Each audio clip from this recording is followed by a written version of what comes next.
Welcome back. We have very few presentations remaining in this year's conference. Earlier, we heard about new updates to StatCast. Now we're going to hear about the newest developments to MLB's public-facing data site, Baseball Savant. Here to share insights on the latest and greatest at Savant are Mike Petriello, stats analyst, Jason Bernard, manager, baseball research and development, and Dana Bennett, data visualization engineer.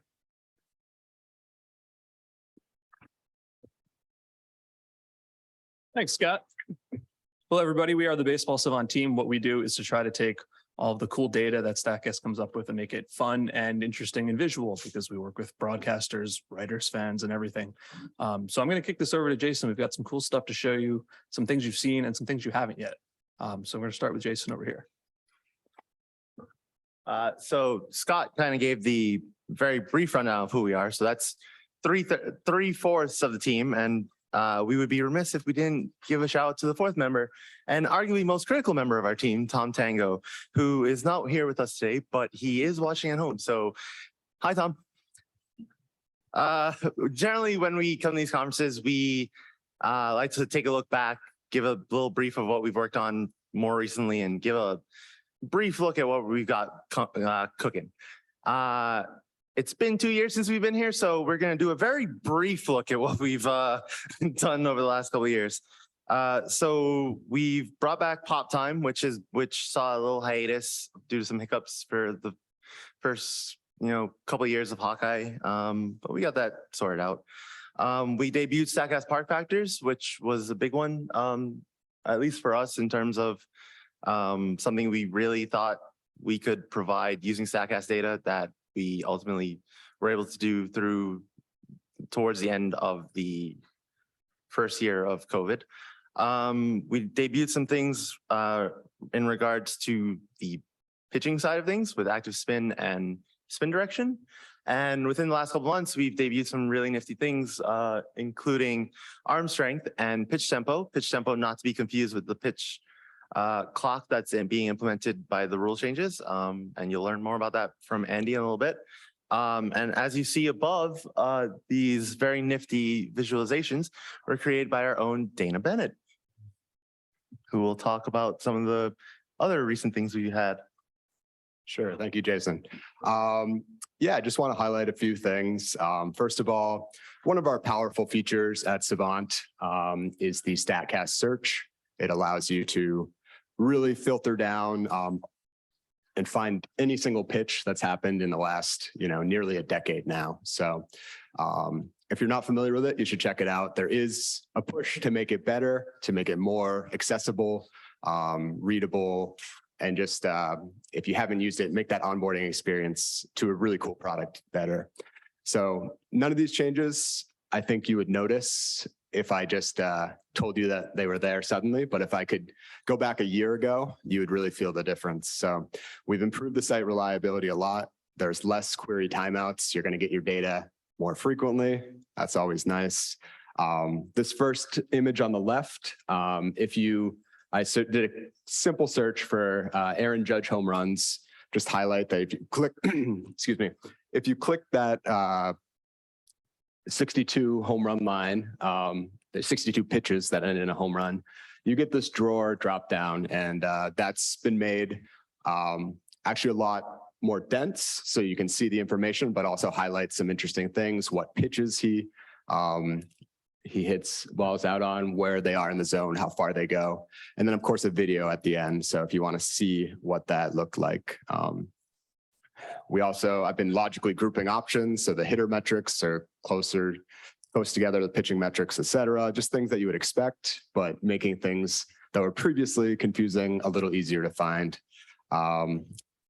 Emphasizing mobile. You guys want to find out what's going on while you're at the park. I know I did last night at the WBC. So being able to find what you want quickly on your phone, we're working on it. It's coming. And then the one on the right, just highlighting that you can emphasize available options through opacity or a little filter here, just showing you the options that are actually relevant in your case rather than having you search through. So, yeah. Another thing we have for the WBC going on, it's the first time we've publicly shown non-MLB games on Savant. I say that carefully because many of you know how to find other games on Savant. And this is an introduction to what we hope we will show even more data that we have, our StatCast data for minors is what I'm referring to, hopefully in the future. Yeah, it's worked really well. Hope you'll check it out. We have some of this data in all the parks that we're playing at right now. So check it out, see what they're up to. Yeah, and then finally,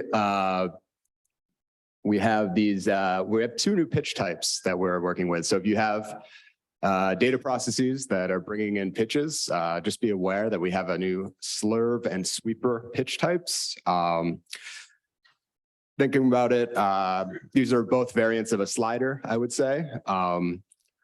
We think of a curveball as having a lot of vertical movement, a slower pitch, and a slider having a little bit more horizontal movement.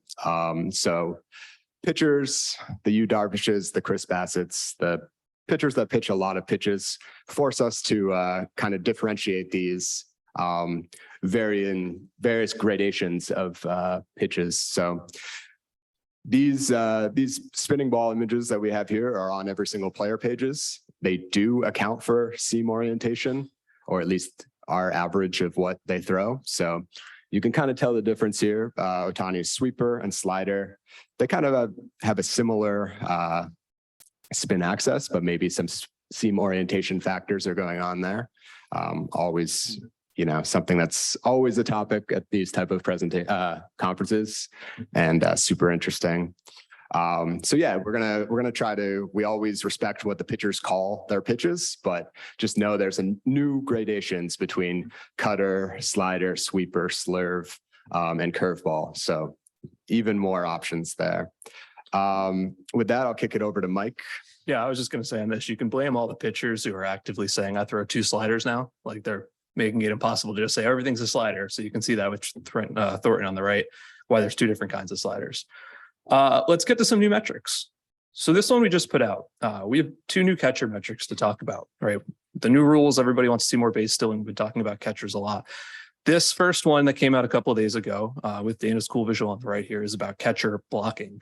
And, we're certainly not the first ones to try to quantify this. There's been public facing ones before and private facing ones, but I was pretty happy when, Tom Tango did all the modeling behind this. And I went back and I said, Tom, when's the first time you think you wrote something about this? And he went into his personal archives and was like, yeah, this is from 2003. I'm like, okay, cool. This has been a long time coming.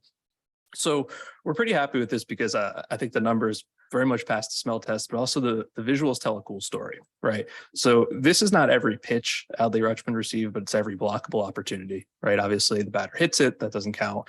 There's nobody on base, you can't really get a pass ball. So a catcher can receive more than 5,000 of these opportunities annually. And we know that it's not as valuable as framing, even though it looks like it, but it's still a valuable skill. So every blockable pitch, Tom made a model. It's got a probability based on a bunch of inputs, but mostly where's the pitch, where's the catcher, everything that's listed there. So to give you some real world examples, not to totally out Mike Zunino here on the left. Yeah, left. That is pretty much a middle pitch with no swing, and that should be caught pretty much all the time, right? So he loses a great deal of credit for that. This is actually Buster Posey's last great blockable opportunity of his career in the playoffs a couple years ago. Gets a great deal of credit for that, right? Since these opportunities are not of equal difficulty, just like catch probability, anything else, you want to give the appropriate amount of credit. And this is explained in more detail in the articles I wrote in and also Tom's blog post. And as was one of the presentations earlier this morning, which I thought was really good, said, you've either got to be able to say that a metric passes the eye test, or if it doesn't, explain why. And when we saw these names come out, I think, the names on the left are phenomenal, right? Trevino, Romuto, Murphy, like these are incredible names. And the guys on the right, for various reasons, it's not a skill they have. Melendez is probably an outfielder at this point. So this is stuff you've seen before, but the visuals up there, you can play with it. Please dig into it as much as you want. I also got a kick out of this. We have the information. You can do it for pitchers too. And we're always trying to get Ohtani on the top of leaderboards, like all the time. This is not really the one I expected him to be on, but it kind of tells a cool story here. David Adler wrote about this for the site. why were his catchers the weakest? He doesn't have the weakest catchers. And is it because he's so nasty? Is it because he's kind of making up new pitches in the middle of the season? It's cool. You can look at this from more than one point of view. So what's next? Everybody's going to be talking about stolen bases this year. This is one that's not out yet. Sometime in the next couple of weeks, I hope. But it's pretty exciting. You know, for all of baseball history, catchers have been like, don't judge me on my caught stealing percentage, right? My pitcher put me in a terrible spot. I really like this quote from Eric Young Jr., who would know because he led the league in stolen bases 10 years ago. So you steal off the pitcher. And so we've been thinking about this for a long time. We know the lead distance. We know the speed of the runner. We know, all the things that would matter here. So remember this play that you're watching here. This is Will Smith throwing out Ohtani. Well, this is the same play, right? This is from the catcher's point of view. And at the moment that the ball crosses the plate here, when the catcher is receiving the ball, like freeze time, well, what do you know? You know where the runner is. You know how fast he is. You know where the pitch is, right? Obviously, it's different if it's middle or in the dirt. You know the handedness of everybody, because if you're a catcher, you're a right-handed thrower. It's different if you've got a lefty batter in front of you or don't. You know all these things. So, to oversimplify a little bit, just to get it down to one slide here, you put all that into the soup. And the expectation here for Will Smith was only 28% caught stealing. And he did it. Why did he do it? Because he had a perfect throw. And I'm not ready to go into this yet. We're going to try to also quantify whether it's speed, like pop time, accuracy. That's not something we've done much in the past, but that is what we're working on here. So again, these are the leaders and trailers. I think these names work out pretty well. Like Sal Perez and Gary Sanchez are not really like great blockers or framers, but they've got great arms. And, this is the kind of visual that Dana's working on. He's got a couple other ones in the work, but it's really intended to show you, here's the inputs that go into this kind of stuff. And we're really excited to put that out. On the same path, well, you can do it for pitchers too. And I can tell you, I've never been happier ever looking at a leaderboard than this one on the left. Because if you had asked me sight unseen, like what three guys are just the worst at holding on runners, I would have said Noah Syndergaard, Kenley Jansen, and Adam Ottavino. Well, this is going to show you that, which I think is fantastic. Why is Martin Perez atop this list? Because I believe it's because fast runners steal on him. And also he doesn't like hold guys on that well. But this is kind of an idea of what you're going to be able to play with, which we are pretty excited about. Same thing for runners, by the way, right? Kyle Isbell there put himself in the worst positions to successfully steal last year. And I believe that's because he had the worst leads. Like when he chose to go, it was with the weakest leads, which is a huge deal.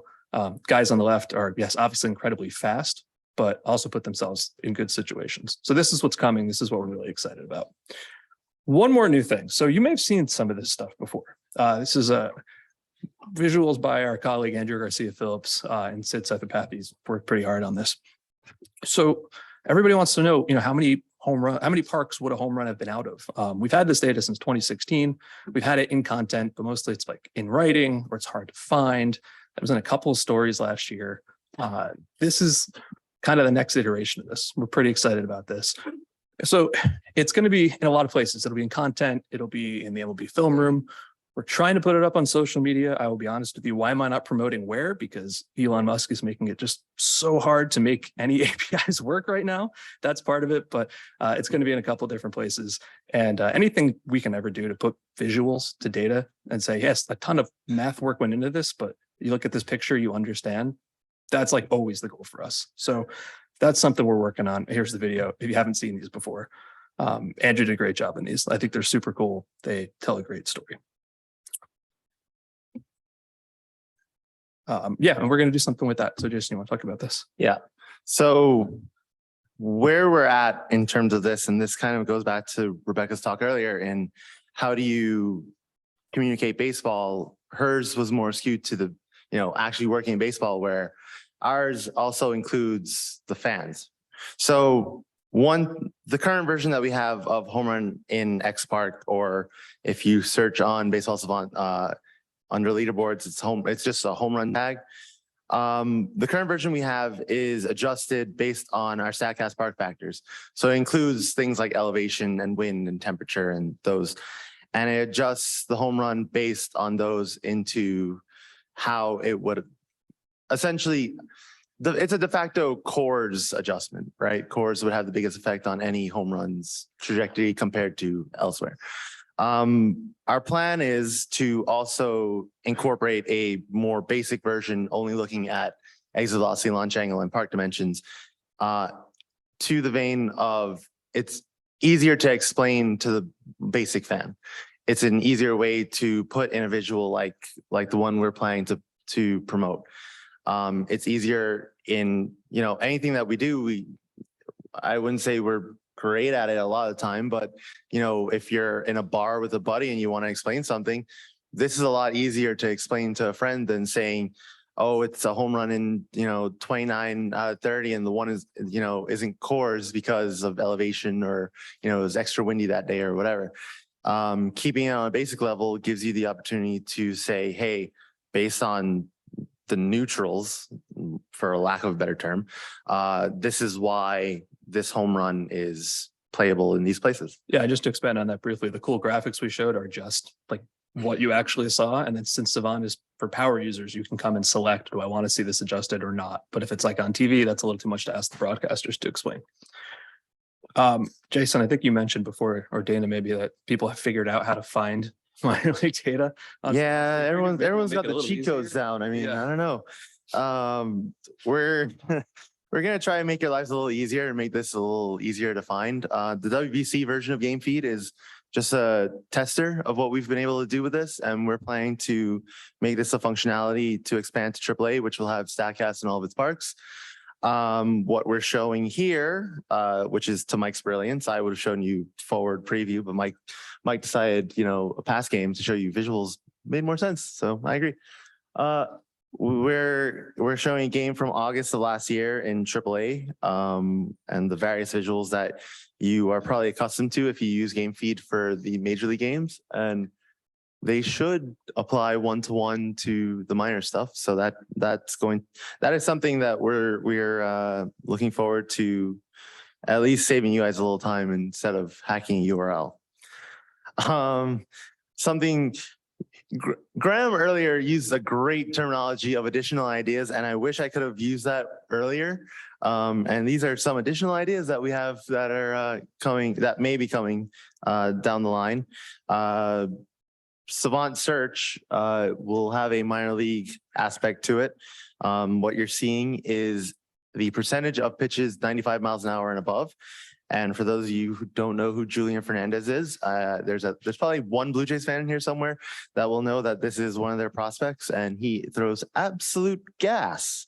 So you'll be able to, query some of the things that you hopefully know and love from Savant Search once we get data flowing in the minor league season. And the final thing, you would have seen this little GIF earlier for a different, I think it was Alvarez earlier, and we're giving you Altuve, so we're really giving you the full gambit here. We had limited test data last year in Houston and the Dodgers, with the Astros and Dodgers. And so Mike, during the All-Star game, gave a preview of what bat speed and that sort looks like. And we took some of the data towards the end of the season and put together a little leaderboard, a mock leaderboard that you can see of who were the best and is worst the right word to use? Let's say slowest. And Slowest, yeah, that's a to better. clarify real quick, this is slightly different from what Clay had shown because that was from the All-Star game and this is from the end of the season. But the main point here is, yes, Joey Gallo swings super fast and, Patrick Mazika does not. And we wanted to see if there was signal in the data there. So Clay and Graham, I think, went into this in greater detail before. I think we're going to take some time with the data and, take a look at it, and it's going to be an incremental process as we, deal with it. So hopefully we'll get some of that to you guys sometime soon. So thank you guys for having us. And these are, I'd just like to point out that these are our socials, and Dana Bennett is going to be fresh to Twitter. So if you want to blow his phone up a little bit, give him some love. We do like questions or feedback, both social or even, right now. I'm happy to take any. We'll take any questions that you guys have. Over. Yeah, is there a situational adjustment in the catcher blocking? So like someone does block pitch for the runner on first, you're not who really cares, but it's No, it's a great question. We thought about that, but it's not context based in that sort of way. Like most of our stuff isn't. Like sometimes you want leverage index included, but for the most part, it's like we don't adjust that for heart rate, that kind of stuff. So could it be? Yeah. Is it currently? No. The kind of fun thing is very what I'm wondering with the graphic that you have, are balls in the dirt sufficiently in front of the plate? How are those accounted for? Is that like a lower thing? I mean, are there bounces that are showing up in that? Bounces are accounted for. Yeah. What happens if pitches or the blocking is further out than that graphic? If a pitch is further than the graphic shows, you mean? Literally, if someone's stopping a while hitting, or something would be a while, but they have to go far enough out. Oh, I see what you're saying. Got it. I see what you're saying. Correct me if I'm wrong with what I'm about to say here. You can toggle the individual pitches that you saw, like for Adley Rutschman. All of those should show up, but like as far as the actual heat map goes, I think what you're showing is not with outer boundaries there, right? Yeah, so that's as the data visualization guy, that is perhaps a miss on my part in terms of showing you, but the edges of that kind of extend into infinity. So if you're looking at the top right corner, that would include the wildest pitches in that top right spot. So they're there, and you can mouse over them and get a little bit of statistics about what those all are. Yes.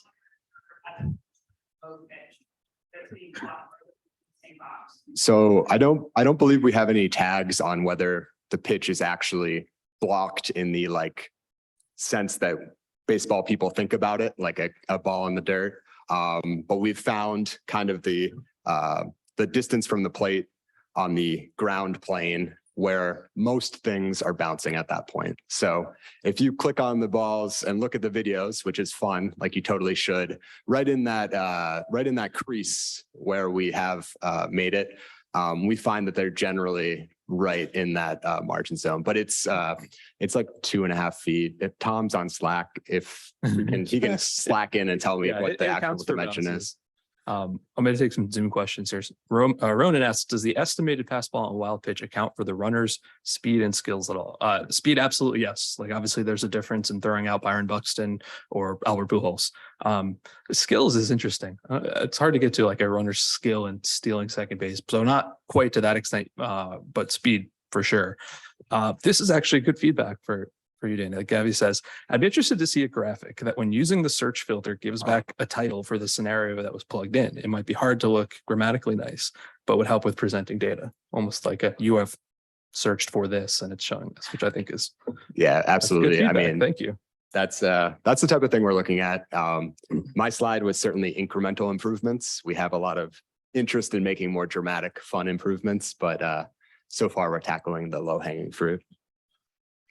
Tom is slacking. Yeah, I was gonna say before you get to the next question, verbatim from Tom, the catcher plane is Y minus 2.5 feet. Other question? Nope. Oh, there we go. Are you guys gonna backfill sweepers and minor league Hawkeye for your private legislature? So to sweepers first, yes, and slurves. So Corey Schwartz is our longtime expert at pitch classifications, and he's kind of doing it on a pitcher by pitcher basis right now. So anytime we find a guy who is going to have a sweeper, we'll do our best to also go back. It's taking some time, which is kind of tough when you're trying to do research in the interim. But the answer to that is yes. What was the other part of your question? I don't think they're gonna go all that for. Sorry, I don't think they're gonna do all that for minors at the current moment, but as we get the system going, I think you'll see guys in AAA this season going forward having those kinds of pitches. Brian? Are some of these new numbers such as the backtracking going to be available in the Dumbo and or StatCast game feed or only in seasonal legal?